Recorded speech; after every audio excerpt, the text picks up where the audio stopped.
भाई कैसे हैं आप सब। आज प्रयास करूंगा कि भारतीय नागरिक सुरक्षा संहिता 2023, ठीक है, 2023 का अधिनियम संख्यांक 46, इसके जो महत्वपूर्ण सेक्शंस हैं वो बताने का प्रयास करता हूँ, क्योंकि पढ़ने चाहिए किसी भी एग्ज़ाम के लिए।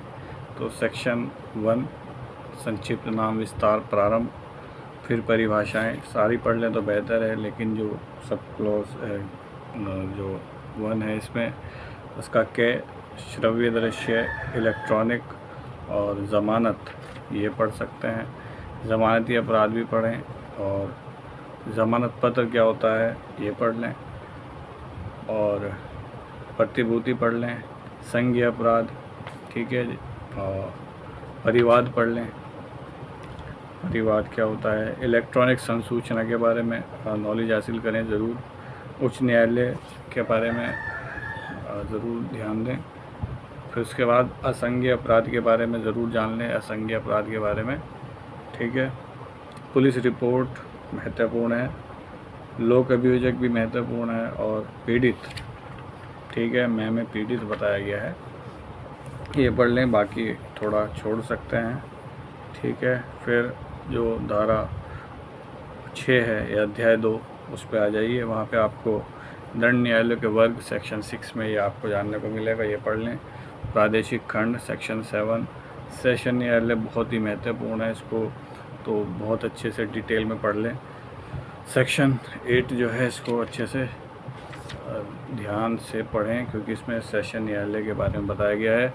न्यायिक मजिस्ट्रेटों के न्यायालय, इसको भी अच्छे से पढ़ें। फिर धारा 10 देख लें, धारा 11 भी देख लें।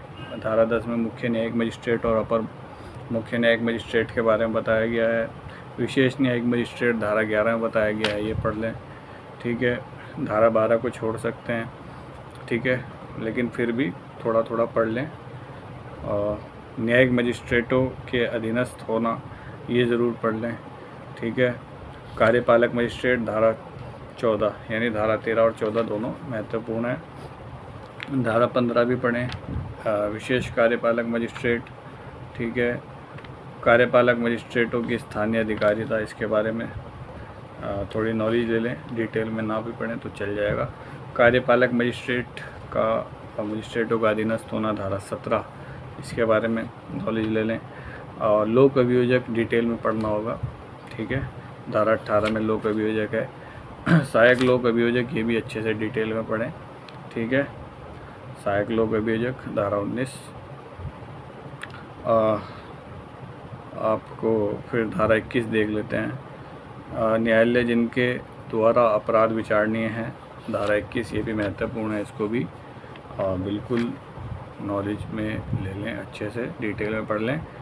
दंडादेश जो उच्च न्यायालय और सेशन न्यायालय दे सकेंगे, ये धारा 22 में बताया गया है, इसको अच्छे से पढ़ लें, ठीक है। दंडादेश जो मजिस्ट्रेट दे सकेंगे, धारा 23, इसके बारे में जानकारी जुटा लें। जुर्माना देने में व्यतिक्रम होने पर कारावास का दंडादेश, इसको पढ़ लें, धारा 24, ठीक है। एक ही विचारण में कई अपराधों के लिए दोषी सिद्ध होने के मामले में दंडादेश, ये धारा 25 भी पढ़ें। चैप्टर 4 जो है ये इतना ज़्यादा महत्वपूर्ण नहीं है, लेकिन फिर भी इसको थोड़ा दिमाग में डाल लें। फिर चैप्टर अध्याय 5 में आ जाएं, वहाँ पे आप धारा 35, पुलिस वारंट के बिना कब गिरफ़्तार कर सकेगी, ये देख लें। कब गिरफ़्तार कर सकेगी वारंट के बिना, ये देख लें, ठीक है। जो नए प्रावधान जोड़े गए हैं धारा 35 में, वो भी अच्छे से पढ़ें, ठीक है। गिरफ़्तारी की प्रक्रिया और गिरफ़्तार करने वाले अधिकारी के जो कर्तव्य हैं, धारा 36, ये पढ़ लें, ठीक है, थोड़ा डिटेल में पढ़ें। ये भी धारा 37 भी पढ़ लें, ठीक है। पूछताछ के दौरान अपना पसंद का अधिवक्ता जो करने का अधिकार होता है, धारा 38, इसको भी अच्छे से पढ़ लें। ज़्यादा बड़ा सेक्शन नहीं है, जितने भी सेक्शन हैं छोटे सेक्शन हैं। नाम और निवास बताने से इनकार करने पर गिरफ़्तारी, धारा 39-39, ये पढ़ लें। प्राइवेट व्यक्ति द्वारा गिरफ़्तारी और ऐसी गिरफ़्तारी की प्रक्रिया, धारा 40 जो है, ये भी अच्छी धारा है, इसको भी पढ़ें। मजिस्ट्रेट द्वारा गिरफ़्तारी, धारा 41 पढ़ लें। सशस्त्र बलों के सदस्यों का गिरफ्तारी से संरक्षण जो है, ये भी अच्छा सेक्शन है, पढ़ें। गिरफ्तारी कैसे की जाएगी इसको थोड़ा डिटेल में पढ़ लें, ठीक है। ये धारा 43 जो है गिरफ्तारी कैसी की जाएगी उसके बारे में बात कर रहा है। उस स्थान की तलाशी जिसमें ऐसा व्यक्ति प्रविष्ट हुआ है जिसकी गिरफ्तारी की जानी है, धारा 44 पढ़ लें। ये भी गिरफ्तार किए गए व्यक्ति को गिरफ्तारी के आधारों और जमानत के अधिकार की सूचना दिया जाना, ठीक है, ये पढ़ लें, क्योंकि थोड़ा अच्छे से पढ़ लें तो ज़्यादा बेटर है ना। गिरफ्तारी करने वाले व्यक्ति की गिरफ्तारी आदि के बारे में नातेदार या मित्र को जानकारी देने की बाध्यता, ठीक है, ये पढ़ लें। धारा 48 में है, जो मैंने बताई है धारा 48 है। फिर धारा जो है 50 तक थोड़ा छोड़ सकते हैं। धारा 51 को पढ़ लें। पुलिस अधिकारी की प्रार्थना पर चिकित्सा व्यवसाय द्वारा अभियुक्त की परीक्षा जो होती है, ठीक है, धारा 51 की बात कर रहा हूँ। बलात्संग के अपराधी व्यक्ति की चिकित्सा व्यवसाय द्वारा परीक्षा, धारा 52 में बताया गया है। ये भी पढ़ लें, ठीक है। मतलब जिसको मैं कह रहा हूँ पढ़ लें तो उसका तात्पर्य ये है कि उसको नॉर्मली बैरेक्ट से पढ़ लें, और जिसको कह रहा हूँ डिटेल से तो थोड़ा अच्छे से पढ़ लें। कुछ धाराएं जो हैं छोड़ सकते हैं, लेकिन छोड़ना कुछ भी नहीं है, थोड़ा उनको भी थोड़ा थोड़ा पढ़ते रहें समय समय पर। लेकिन जो जिनको महत्वपूर्ण बता रहा हूँ वो एक बहुत ज़्यादा ज़रूरी धाराएँ हैं जो मैंने आपको बताई। गिरफ्तार किए गए व्यक्ति का स्वास्थ्य और सुरक्षा, ठीक है, धारा 56। गिरफ्तार किए गए व्यक्ति का मजिस्ट्रेट या पुलिस थाने के बाहर साधक अधिकारी के समक्ष ले जाया जाना, ये धारा 57 में बताया गया है, ठीक है, ये पढ़ लें। गिरफ्तार किए गए व्यक्ति का 24 घंटे से अधिक निरुद्ध न किया जाना, ठीक है, ये एक महत्वपूर्ण धारा है, इसको थोड़ा डिटेल में पढ़ें धारा 58 को क्योंकि जो भी अभियुक्त होता है ना, कोई भी व्यक्ति होता है, ठीक है, उसको निरुद्ध नहीं रखा जा सकता 24 घंटे ज़्यादा, तो ये तो अच्छे से पढ़ें। फिर जो अध्याय 6 है इसमें समन के बारे में बताया गया है, ठीक है, समन का प्रारूप पढ़ लें। तो इसका जो कुछ नए प्रावधान जोड़ा गया है इसमें, उसको ज़रूर पढ़ लें। समन की तामील कैसे की जाए, ठीक है, धारा 64 इसमें भी कुछ नया जोड़ा गया है, ठीक है, उसको भी पढ़ लें। निगमित निकायों, फर्मों और सोसाइटियों पर समन की तामील, इसको पढ़ लें, धारा 65 को। धारा 66 पढ़ लें, ठीक है, जब समन किए गए व्यक्ति ना मिल सके तो तब तामील, तो इसको थोड़ा डिटेल में पढ़ लें। और सरकारी सेवक पर तामील, धारा 68, इसको भी डिटेल में पढ़ सकते हैं, ठीक है।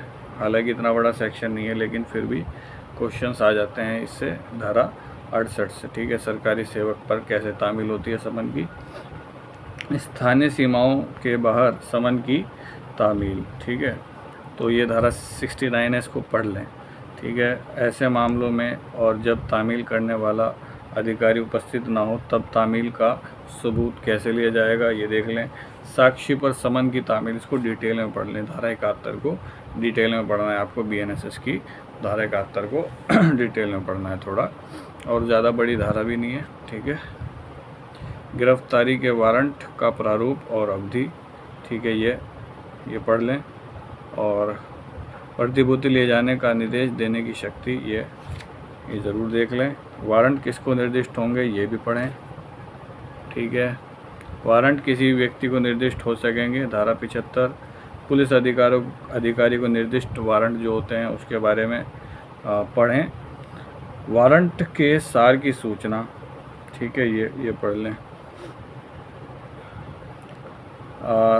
वारंट कहाँ निष्पादित किया जा सकता है, ठीक है, धारा 79 79। धारा 80 अधिकारिता के बाहर निष्पादन के लिए भेजा गया वारंट, ये पढ़ लें। अधिकारिता के बाहर निष्पादन के लिए पुलिस अधिकारी को निर्दिष्ट वारंट, धारा 81। बाकी धाराएं थोड़ी छोड़ सकते हैं। फिर उसके बाद सीधा धारा 84 को देख लें आप। फरार व्यक्ति के लिए उद्घोषणा, जो व्यक्ति फरार हो जाता है तो उसके लिए उद्घोषणा की जाती है, जो कि धारा 84 में बताया गया है। ये कभी CRPC की धारा 82 में हुआ करता था, ठीक है। इसमें कुछ नया प्रावधान जो है उसको भी पढ़ लें, एंड में जाके जो सब क्लॉज 4 है वहाँ पर है। फरार व्यक्ति की संपत्ति की कुर्की, धारा 85 में बताया गया है, ठीक है। धारा 86 में कुछ नया जोड़ा गया है। उद्घोषित व्यक्ति की संपत्ति की पहचान और कुर्की, ये देख लें। कुर्की के बारे में दावे और आपत्तियां, ये देख लें, धारा 87 में बताया गया है। ओके। कुर्क की हुई संपत्ति को निर्मुक्त करना, विक्रय और वापस करना, ये धारा 88 में बताया गया है। ठीक है। चीज़ें पेश करने को विवश करने के लिए आदेशिकाएँ, तो धारा 94 में बताया गया है। ठीक है। दस्तावेज या अन्य चीज़ पेश करने के लिए समन। ठीक है। ओके। तो ये धारा 94 आप पढ़ लें, धारा 94 पढ़ लें। और तलाशी वारंट कब जारी किया जा सकता है, तो तलाशी वारंट देख लें। तो ये पहले 93 में हुआ करता तलाशी वारंट, और अब फ़िलहाल जो है तलाशी वारंट जो है धारा 96 में आता है। उस स्थान की तलाशी जिसमें चुराई हुई संपत्ति, कूटरचित दस्तावेज आदि होने का संदेह है। ठीक है। ये भी बहुत महत्वपूर्ण है। तो एक तो तलाशी वारंट ज़रूर पढ़ लें, जो कि धारा 96 में है। पहले CRPC में धारा 93 में हुआ करता था। और इसके अलावा जो उस स्थान की तलाशी जिसमें चुराई हुई संपत्ति, कूटरचित दस्तावेज आदि होने का संदेह है, उसको भी देख लें। ठीक है। और संपहरण की घोषणा को अपास्त करने के लिए उच्च न्यायालय में आवेदन, ये देख लें। ठीक है। सदोष परिरुद्ध व्यक्तियों के लिए तलाशी, तो ये जो है थोड़ा इम्पोर्टेंट है, इसको भी पढ़ लें। अपहृत स्त्रियों को वापस करने के लिए विवश करने की शक्ति, ये जो है धारा 101 में बताया गया है, ये ज़रूर देख लें। ठीक है। इसको भी देख लें। बंद स्थान के बाहर साधक व्यक्ति तलाशी लेने देंगे, धारा 103, इसको भी पढ़ लें। ठीक है।